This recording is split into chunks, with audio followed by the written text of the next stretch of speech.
So, hello brothers and sisters, we are honored to be here reviewing yung mga accommodation dito sa lugar na to. Isa to sa mga mamahalin na properties dito. We try it out kung komportable ba for eternal, kung masarap ba itulog. Bless and love.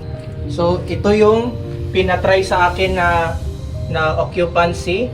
Try natin kung komportable ba. Pasok natin yung buong katawan natin sa loob.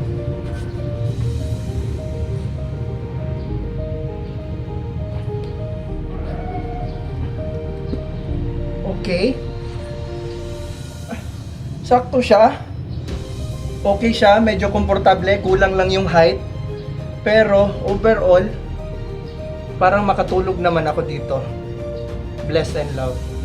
So gusto nyo bang matulog dito for the rest of your life? Let me know. Ako bahala sa inyo. Bless and love.